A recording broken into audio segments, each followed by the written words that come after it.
A 15-year-old debuted for a Premier League club over the weekend. We'll tell you which one and how he did. The drive of the season for Max Verstappen in what is basically his favorite track at Suzuka in Japan as he gets his first win of the year. We'll tell you how he did it. The Torpedo Bats have made their way into the public consciousness across the Pacific to Japan. We'll see what hurdles need to be cleared before they are legal in NPB. And we had a crazy finish in the regular season in British hockey. All that and more is next on this episode of the International Sports Report.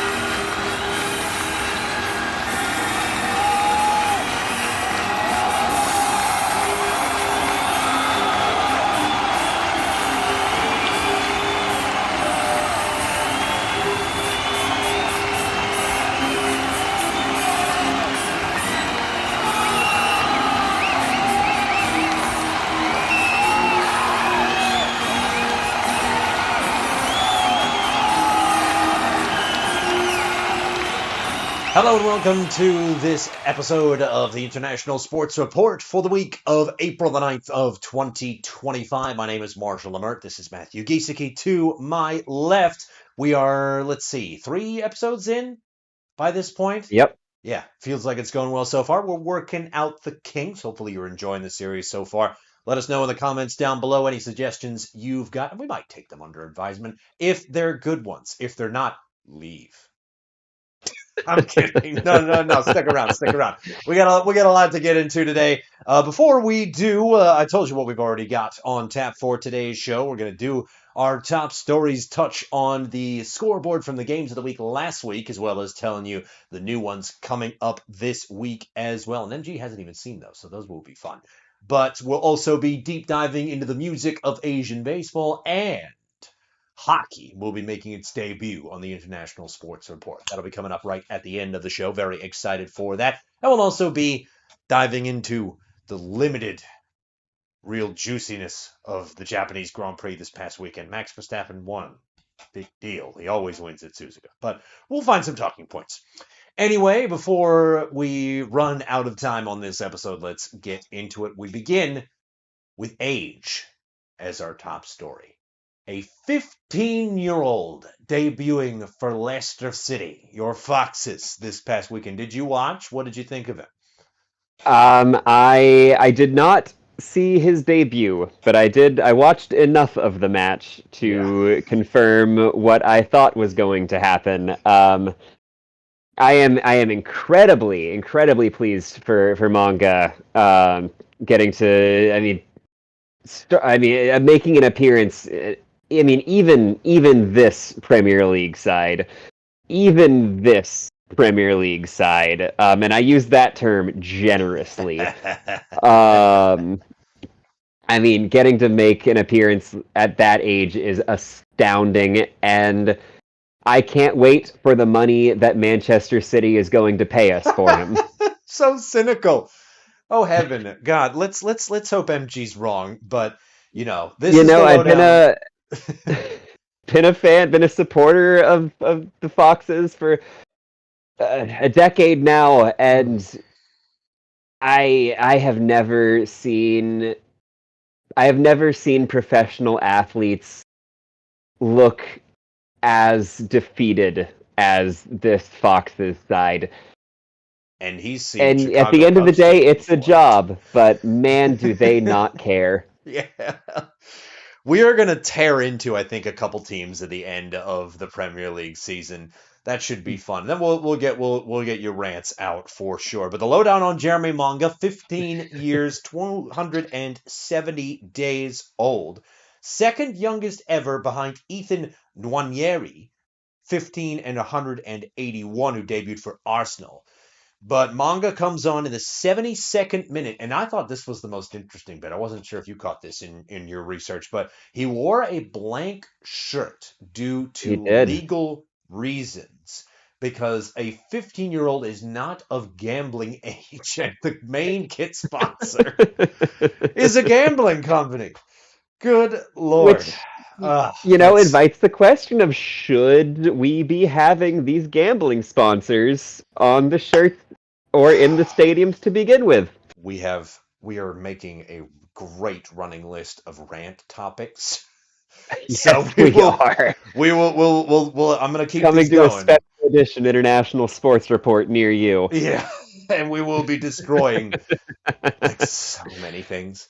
Like so many things. Okay, but yes, so well done. Congratulations to Mongo. Hope he has a big, long, Yes. successful career ahead of him. And Lord knows Leicester City needs something to cheer about this season. And that was that. Shifting to the ranks of Formula One, Max Verstappen getting the expected win at Suzuka over both Oscar Piastri and Lando Norris, taking pole in qualifying. And for whatever reason at Suzuka, it is absolutely impossible to overtake anyone, especially in the McLaren rocket ship for some reason. I Yeah. don't know why, but They're losing about 0.2 of a second on the corners. They yeah, just could never get it back. I guess so. So that was the expected victory to Max. Well done. One of the greats doing greatness stuff. We're not really surprised at this point.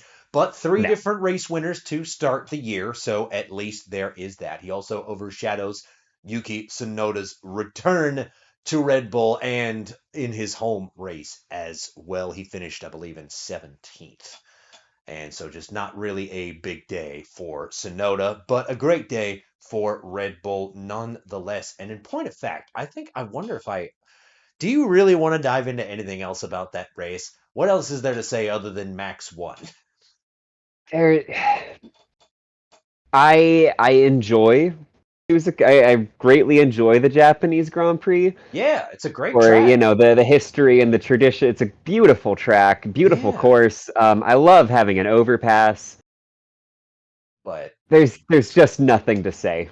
yeah, nothing burger. Bahrain up next. We'll talk into That will that a be little bit exciting. later on. And then our final top story, NPB is considering legalizing the torpedo bats.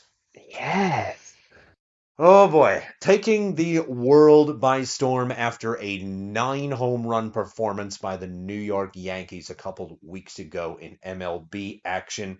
The quote from the leader of the league, Secretary General Nakamura: even if the rules committee gives the okay, it doesn't mean it can be used right away.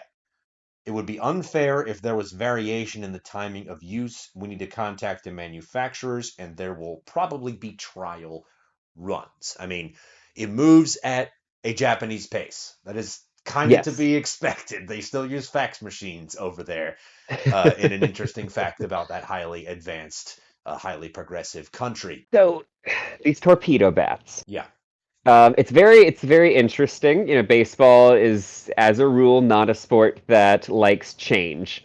no. And, I have to wonder how much of that 9 home run game was the bats and how much of it was the Yankees hitting core. Yeah, I mean, Because Aaron Judge isn't even using the torpedo bat. no. Or at least he wasn't the last Yankees game I watched, which I don't watch many of them. But in his 3 home run game, he didn't use it. Exactly. So So is it the bats? Is it the Yankees?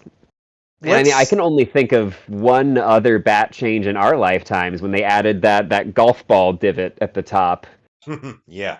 No, actually, this cues us up nicely. Let's go ahead and register stances on this. I think you and I are of the same mind that this to me reads like a court bat situation. This is Yeah. something that guys are just looking to try to get ahead because, I mean, as up as offense is in MLB right now, it is still not really a hitter's league at this point. I mean, look at how No. fast so many of these pitchers are throwing now. And even really good hitters are, not really above looking for advantages to get ahead. So, I mean, this strikes me as that at least it's legal. This is what I'll say for that, is at least it is legal. Yeah, But the way the barrel is laid out, I mean, I feel like you're losing weight a little bit. You're, if anything, you have to be. kind of similar to the cork. It's decreasing your ability to hit the ball hard because you have less real estate with which to hit. And I think ultimately averages are going to take a hit too. And we've seen that with some of the hitters who have employed it across the league. Cough, Alec Bohm, cough. But anyway, so I think it was a well taken point by you. We are of the same mind here. These It's torpedo not the bats, plane, it's the pilot. exactly, seem very, very silly. And nice job with the somewhat adjacent metaphor. All right, that concludes top stories for today. Before we tuck into the rest of the show and our games of the week and the scores and standings, want to let you know we have a couple things in the pipeline for you. The full version of All no Monogatari in all 5 parts will be debuting on this channel imminently, not to be missed. I'm not even sure MG's seen it yet, so that could be fun I have not. when it finally gets uploaded. So that I'm working on that. That is in the pipeline. We are also working on getting live commentary on Twitch, as well as an audio version of this report up and running for your viewing and or listening pleasure. So just make sure you are subscribed and you got the bell icon hooked up for you to make sure you don't miss a moment on ISN. All right, without much further ado, we will roll into the scoreboard now. So here's how the games of the week played out last week. A goalless draw in Manchester during the Manchester Derby. City dominated, 5 shots on target, no goals. 1-0 Feyenoord and AZ. Feyenoord, interestingly enough, becomes the first team to win this season without a shot on target. Their only goal was an AZ own goal from Burmeister on defense in the 32nd minute. Robin Van Persie calls it terrible. Interesting stuff. 1-1 between Roma and Juventus, a defensive masterclass from Roma, a dominant attack from Juve as expected. Locatelli getting the Bianconeri on the board before Shomurdov equalizing at the start of the second half. 4-1 Dortmund over Freiburg, only Max Eggestein scoring in the 88th minute for Freiburg. Adeyemi, Gittins, Girassi, and Chukwuemeka on the score sheet for Dortmund. Cut and dry result for Dortmund, one of the best of the season for them. Hanshin sweeps the Yomiuri Giants, 7-2 Friday, 4-3 Saturday, 1-0 Sunday. Seiya Kinami going 3 for 4 at short in game 1. Keita Mombetsu starting and Suguru Iwazaki finishing a 6-hit shutout in the final game of that series. The LG Twins get the 2-game sweep over the Kia Tigers. Third game was rained out. That was the Saturday game. Choi Hyung-woo, 3 hits in an 8-2 rout in Game 1. Right fielder Hong Chang-gi, 3 RBIs in Game 3 on Sunday. 5-1 Twins winning that one. And finally, the brothers winning a squeaker of the series. They do sweep the Lions, though. 2-0 Game 1, 4-3 Game 2. And 7-6 in a banger of a Game 3. Lin On-ko and Lin Zu-hao hit the only 2 homers of that wild third game, but not enough to beat the brothers, who scored 7 runs, but didn't leave the yard once. So here's how the standings are laid out, beginning in NPB. Giants and Tigers knotted up at the top. 3 teams at 4 and 4. Chunichi dragging behind 3 and 5. 7-2, the Buffaloes in front in Pacific League. 2 teams at 5 and 4, Lotte and Nippon Ham. Rakuten at 4 and 4, SoftBank 3 and 6, and the Lions lagging behind at 2 and 6. Interesting matchup down there at the bottom. Did not really expect the Hawks to have fallen this low so quickly, but it is early doors. KBO 11 and 1. The LG Twins continue to roll. Samsung Lions not far behind them. 7 wins for the Landers and Bears, but the Bears have played 3 more games and lost 3 more games. Wiz also tied for 4th with the Bears, 6 and 6 and 1. 5 and 6 for the Dinos, 5 and 8 for the Tigers. Lotte lagging behind, 5 and 8 as well. They're knotted up with their bitter rivals. And then 9 and 10, predictable so far. 5 and 9, the Kiwoom Heroes. 4 and 10 for the Hanwha Eagles, despite their brand new park. CBPL Dragons in front by 2 games, just barely over the brothers, Lions, Hawks, Monkeys, and Guardians. Premier League table, the Reds in front of Arsenal, remaining now everybody equal. Only team with a game in hand is Newcastle, but honestly, without much issue, without craziness, this is probably how the table is going to shake out when it is all said and done. Reds edging ever closer to a league title, their first in a non-COVID season for a very long time. In the Eredivisie, Ajax in front. They've won 3 more games than PSV.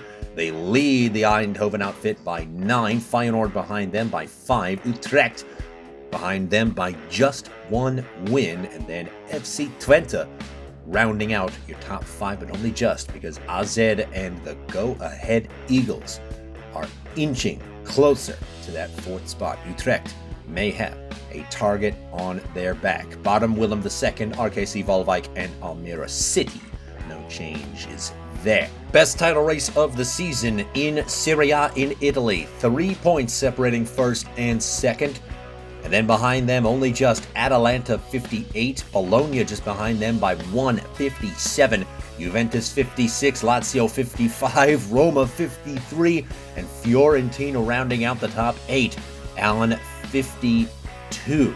Fiorentina probably not a shot at the top spot, but look at how crazy the shuffle of the standings could be as we get close to the end of the season. Final 3 match days rapidly approaching. Bundesliga, Bayern continuing to run away with it, but not by too much. They are ahead by 6 points on Leverkusen. Eintracht Frankfurt behind them by 14. Then Mainz rounding out the top 4 on 46. They are holding that spot by just 1 on top of RB Leipzig, 2 on Borussia Mönchengladbach, and 4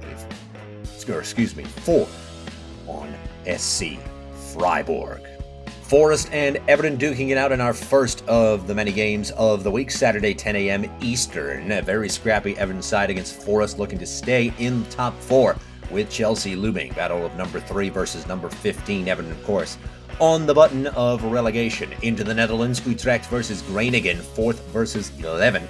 Utrecht just hanging on to that 4th spot for dear life, pacing Feyenoord in the standings, trying to keep themselves in playoff position. But it doesn't get much better than Atalanta and Bologna, 3 versus 4 in Serie A, just 1 point separating the two. Serie A top goal scorer Matteo Retegay looks to power the offense against a Bologna attack led by Riccardo Orsolini, 22 goals versus 11 goals respectively. Germany, Mönchengladbach and Freiburg, another battle that is a very fun one, close in the standings, 6 versus 7. Way more fun this week in Germany. Great matchup in the Bundesliga. In the CBPL, the weekend series, Hawks and Guardians. Good start for those TSG Hawks, and we will see if they can continue it against the Monkeys team yet to find their rhythm. Wednesday, Thursday series for Korea, Lions and Landers. A nice one, 2 versus 3. Park Byung-ho, Lewin Davis, and Lee Jae-hyun for Samsung on offense. Some of the best home run hitters in the nation right now. And on the other side, Moon Sung-won, 5th best ERA in the league, and one of the league's better closers in Jo Byung-han, top 5 in saves for the Landers. Good matchup and not to be missed. That is your Wednesday, Thursday series currently as we are recording this. If you've missed it, make sure you track down some highlights. And then finally, the weekend series, Hiroshima and Yomiuri. The Giants are much-watched baseball right now. Giants falling off their perch after that sweep of Hanshin, but they are still potent on offense. Kazuma Okamoto still batting over 400, and he and Takuya Kai both have 15 hits. Who would have said that at the start of the year? But the Giants' offense having to tackle those mighty Hiroshima hurlers of Masato Morishita, Shohei Mori, and Hiroki Tokuda.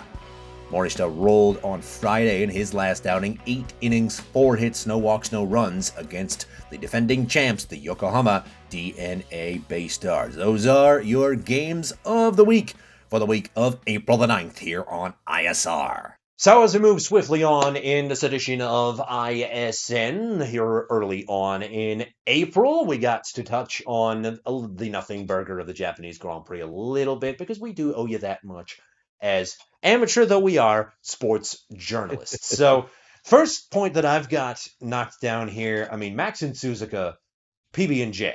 They go together exceptionally well. I mean, the man is just marvelously clinical, and when you give him a lead like he had, he's not really going to lose it. No. No, and I I mean, mean, and from the starting light, just cutting off Norris, and it was over at that moment. flashbacks of 2023, honestly. And on the other side of the garage for Red Bull, I thought Yuki Tsunoda was, especially considering how well he's been driving for Racing Bulls, extremely underwhelming. Yes. But he was due one. He was due one of those. I mean, after this is just the breaks, if you'll excuse the pun. This is Formula One. I mean, you're gonna have your good days, you're gonna have your bad days. Yeah.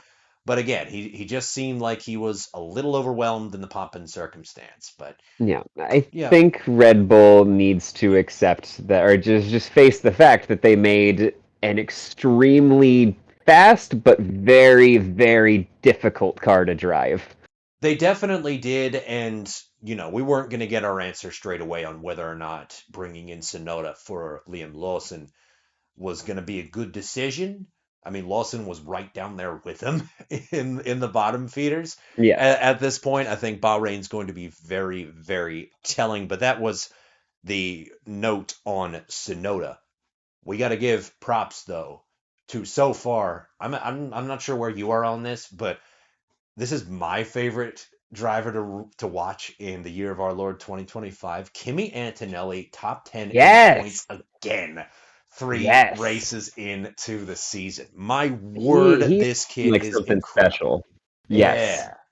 The ceiling is high, the floor is also high, and I mean, and he looks like he's been driving with George for forever at this point. And this, we were kind of dragging the Mercedes through the mud a little bit at the start of the year. I mean, I'm happy to eat my words on that. It's looking magnificent. I love the competition at the front of the field here. I mean, with Ferrari kind of at least one half of Ferrari falling off a little bit, Yeah. it's nice that we still have a three-team battle at the front right now. McLaren leading with two really good drivers, but Mercedes now have two really good ones, and then Red Bull and Ferrari each with one. I mean, the Mhm. competition in the sport has not really been this good in recent memory. It's been great. It's a very good race for second in the constructors. Yeah, for sure. I mean, you picked a great year to join the F1 fandom here, if I do say so myself. Great result for Isaac Hadjar too, getting a really great Yeah. drive out of the Racing Bulls machine, finishing in eighth. Let me ask you, I wasn't sure if we got to it yet on last episode, but have you picked yourself kind of a favorite track in the research that you've done? I have, and unfortunately, we won't be seeing it this season, or probably the next couple seasons. But how can you not love the Nürburgring? Ugh, how did I know you were going to say that? Oh my word. People die, man. Well, people die on Imola, and we're still racing there. People die on Monaco, we're still racing there. But that was just like that's a like poorly constructed backyard roller coaster And of a it's a racetrack. public toll road. It is. Oh man. But I think like well picked though. Well picked honestly. Maybe we'll see it again. Maybe they finally keep making those like safety improvements and it's raceable. But it isn't right now, but you're right. I mean, big surprise. I mean, this is a track that's got lots of tradition, lots of history, hallmarks of the teams and fandoms and sports that you really dig. So I really should have predicted that. But there it is. But he's got his favorite track. Maybe they'll put it in an F1 game here in a few years. Wouldn't that be something? Ooh, that'd be nice. But up ahead, Sunday at 11, the Bahrain International Circuit for the Bahrain Grand Prix. I mean, we really want to see, what do we want to see from this race? We want to see if Max fluked it with this turd of a Red Bull, or let's see. Maybe if McLaren is able to overcome its strategy woes because they continue to make terrible ones, even though they have the best car on the grid. I mean, it almost lost them constructors last year, but if they can get things together in the paddock, they might really get into a rhythm. Yes. We will see. But we have made you wait long enough. I can see you frothing at the mouth, thinking about checking, thinking about ice, thinking about goals, thinking about sirens and sticks. Let's get into international hockey. So you led Yeah. off beautifully with the tease on last week's show. We had a three-man tie basically at the top of the table in Um, Britain. Nearly. Yeah, Nearly. nearly. It How was did all that there's play out? two Tell games us. remaining in the regular season, three teams in contention for that title and that Champions League spot. Wow. But at the end, the Belfast Giants closed the deal. They are the regular season champions of the Elite Ice Hockey League. Okay. Um, and they will represent the EIHL in the CHL next season. So how many playoff Uh, positions are there in the Elite Ice Hockey League? there are a total of 10 teams, and 8 of them make the playoffs. Okay. Reminds me of British sports for sure. For Yes, sure. Okay. which does lead to one of my points about the EIHL is that the Manchester Storm just missed out on the playoffs despite having the league leader in points and goals. Which I yeah, this Alexi Dost, he is a heck of a player. Hmm. Um, but yeah, they just could not get it done this season. Ain't it a shame? I mean, sometimes it happens like that. You just end up with nothing to show for it, even if you have like one. I'm trying to think how many players on the ice there are in hockey at any given time. 1/6 of a team? Yes. Yes. Okay. Five skaters, Shot in the one dark. goaltender. All right. So the playoff field Um, is set in Britain. Tell us about the big matchups that we need to watch out for. yes. So, it all starts this Friday. You're going to hear me talking about this Friday quite a bit. Okay. Um, that is the 11th. We will begin with let me see. I didn't mark which matchup No. starts the playoffs, but it begins at 7:30 British Summer Time, which is 2:30 Eastern Okay. and 1:30 Central for our US viewers. The Belfast Giants will face the Dundee Stars to bring up the top of the playoff table, and then we've got the Sheffield Steelers and the Glasgow Clan, the Nottingham Panthers Glasgow versus the Clan. Guildford Flames. Great name, the Glasgow Clan. Oh yeah. The Cardiff Devils versus the Coventry Blaze to round it out Ooh. in fourth and fifth, respectively. Okay. Um, my prediction for the final Yes. is Sheffield and Nottingham. Hmm. You've got the best offense out of Sheffield, averaging just over 4 goals a game, versus the Nottingham Panthers with the best defense in the league, with an absolutely stunning goaltending duo Ooh. Okay. in Jason Grande and Ryan Bednard, um, posting a 94 over almost 95% save percentage and a Wow. 92 and a half roughly save percentage respectively. Battle of the heavyweights for sure. Now, is this a series like kind of is in the Stanley Cup, or is it So like a they have one game and a go home? so it's an interesting layout Oh. because it is neither single game nor is it a proper best of seven series. It is a two game, just two straight matches, and whoever comes out on top advances. Okay. Kind of more like a Champions League group stage for the Right. football fans. Right. Okay. Okay. And then the semis and the finals will all be played on the same weekend at the national. God, what is it? The National Ice Arena or something to that effect in Nottingham. Hmm. And I predict the Panthers will take it on home ice. Defense. Okay. Yeah, that makes all the sense in the world. It's shaping up to be a good final. Now, did you manage to find a way for the viewers to watch? It is a little bit difficult. You may have to take to the seas if you catch my drift. There are Yep. official streaming channels, but it can be a little tricky in the States.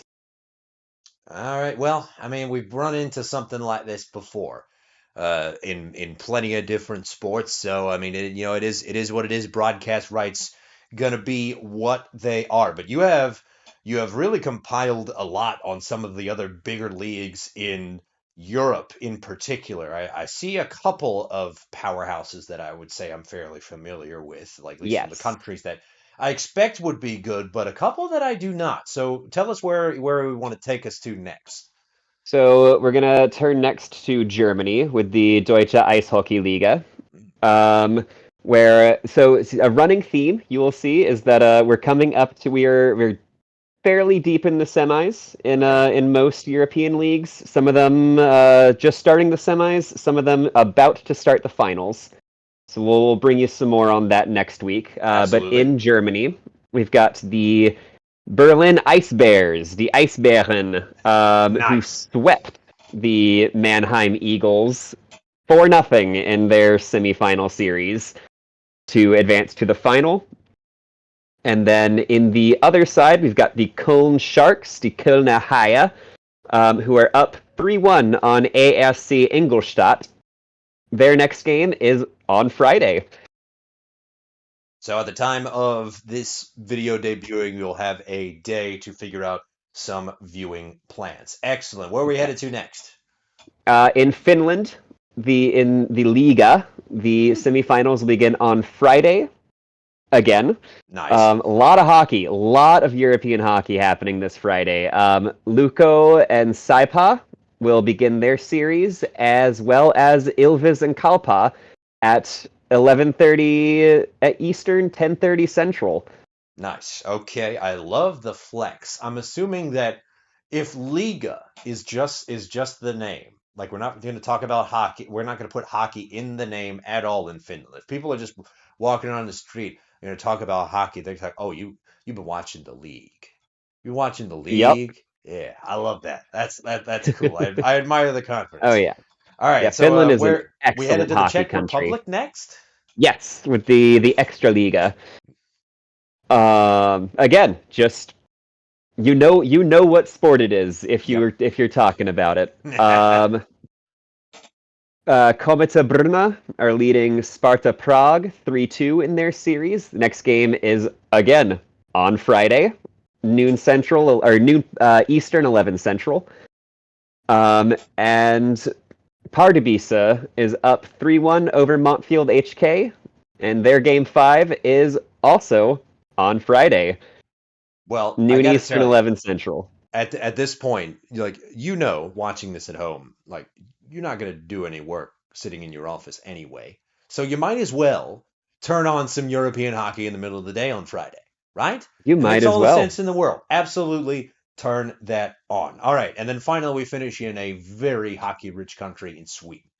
Yes. Semifinal action continues tomorrow. I'm not sure when this is going up, but that'll be Thursday for our Yep. viewers. That'll be this is going to be going up, I believe, on Thursday morning as we're recording this. Okay. So So yeah, got if just a you're few hours catching to this get as it ready. airs, if you're Yes. catching this as it airs, you'll have a little bit of time to catch Skellefteå and Bernas.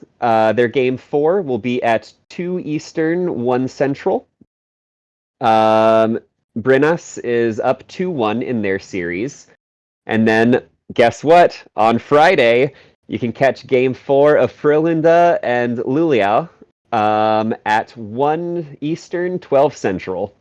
Fantastic. And we will be back next week with updates on what's happening in those series. We should have a pretty clear picture of the finals in, I'd say, just about everywhere except for maybe Liga and certainly the EIHL.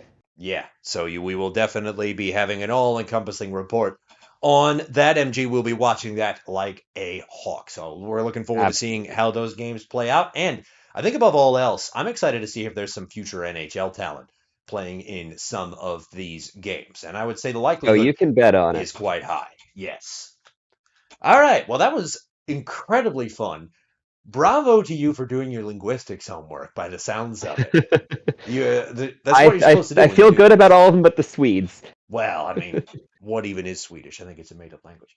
No, we love you, Sweden. We love you, Sweden. Promise, we're not terrible Americans, just like you're hearing about in the news. We like everywhere else, but here, Absolutely.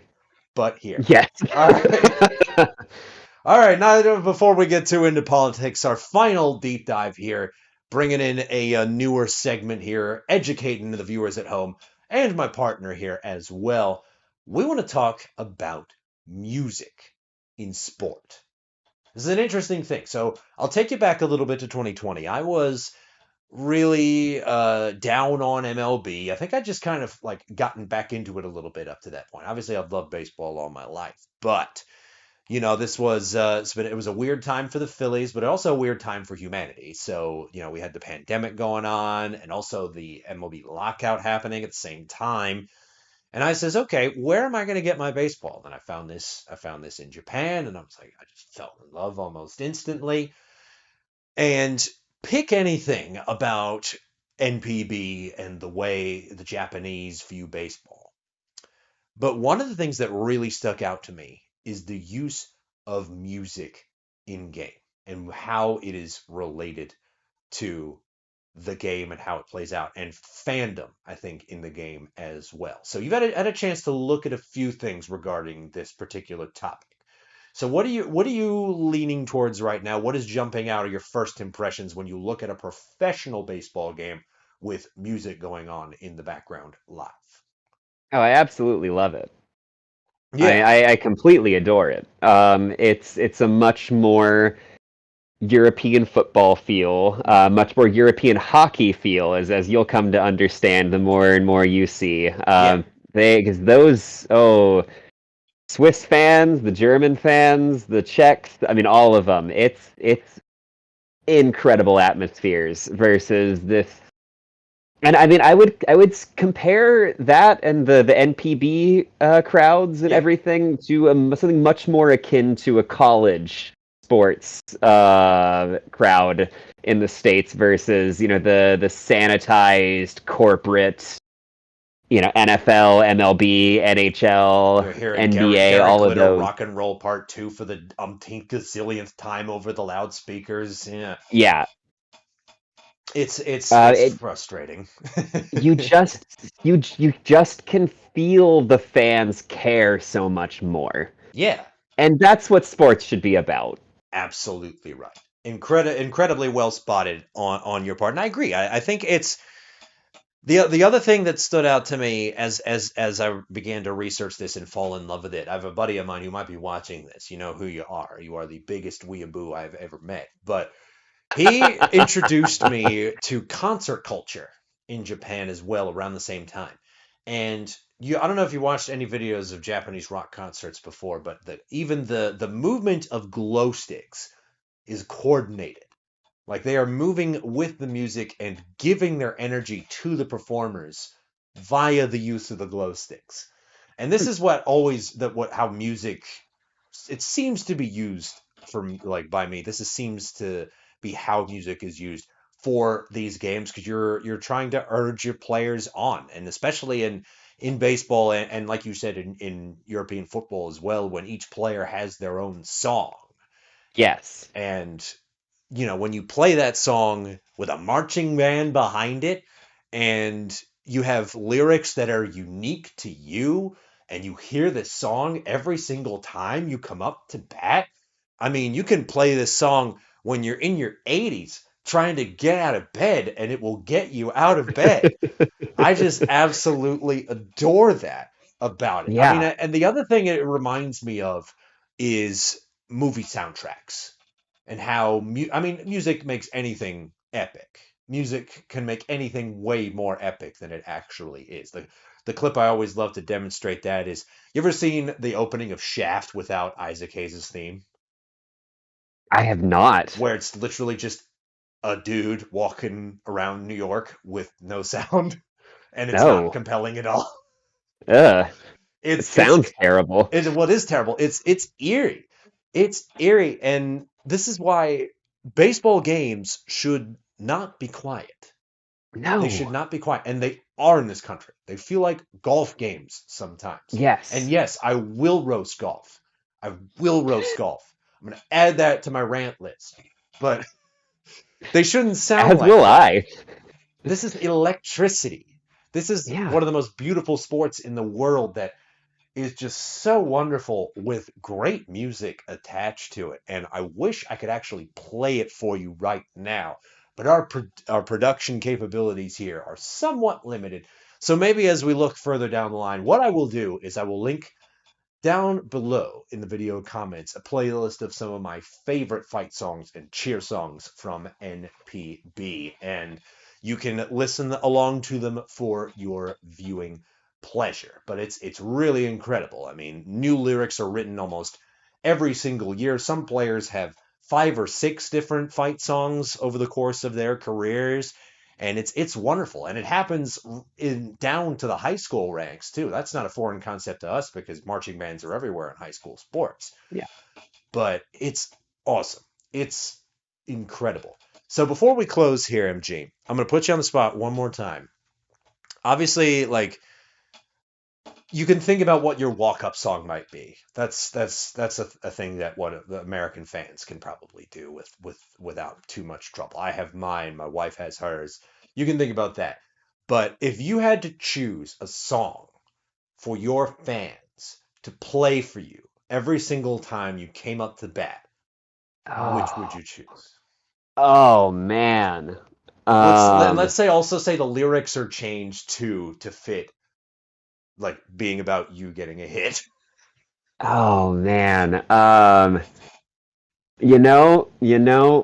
The diehard Chicago Blackhawks fan in me Yeah. has to say Chelsea Dagger. Yeah. I mean, I mean, talk about getting the crowd amped up. I mean, the Mm, United Center when Patty Kane would bury a goal in the playoffs. Oh man. yeah. Oh, great choice. An excellent, excellent choice. Well, we'll see how it sounds when we're. Alternatively, Oh, you got another one? alternatively, Rebel Yell. Ooh. More, more, more. Yeah. Ooh, nice. Nice, nice, nice. I like it. I like it. And in this hypothetical scenario where we're gaijin hitters in NPB, they are known to use fans are usually are known to use uh, existing songs for cheer songs because my favorite story to tell, you'll love this. Poor Carlos Ponce playing for the Yokohama DNA Bay Stars. He had to listen to La Cucaracha for the entirety of his career. I'll see if I can find a video of that and put it in the comments too. But it's oh heaven, that poor man. So Chelsea Dagger and Rebel Yell, two great choices. I it's on the playlist. It's on the playlist. I think I would love to use Randy Bass's cheer song. It's just something that Okay. it's again, you're just gonna have to go into the playlist, check it out, listen to it. It just jacks you up, especially just on brass. And and you'll know his name. Likely if you've watched his channel before, there's the thing. You know his name, but you might not, since you're just getting into this. But if you know Bass's story, if you know the kind of player he was, it just jacks you up. It's wonderful. It's wonderful. It plays at the end of that video too, if you want to hear it. Okay. But that is going to conclude our deep dive. That I'm going to come up with a different name for it, a different, more fun segment name for it, maybe on next week's show.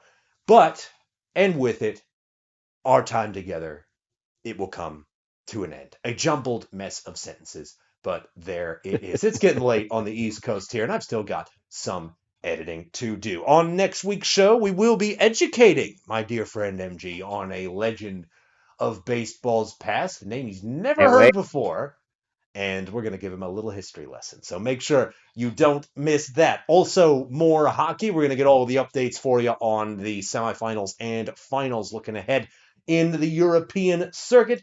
And then we will also be reflecting on our respective athletic careers. Plus, Scores, stats, standings, all that good stuff, up to the minute information on sports all around the world. That's what you're subscribed for here on ISN. If you haven't done it already, please do like and share this video if you enjoyed it. If you know somebody who might enjoy it right along with you, subscribe and hit the bell icon to be notified of every new episode of this show and everything else that comes out here on ISN for your viewing pleasure. Let us know in the comments down below what your favorite music in sports is and what your walk-up song would be if you ever became a baseball player. But for the ever-talented Matthew Giesecke, my name is Marshall Amert. Thank you very much for watching this episode of the International Sports Report, and we will see you next time. But for now, that's the game.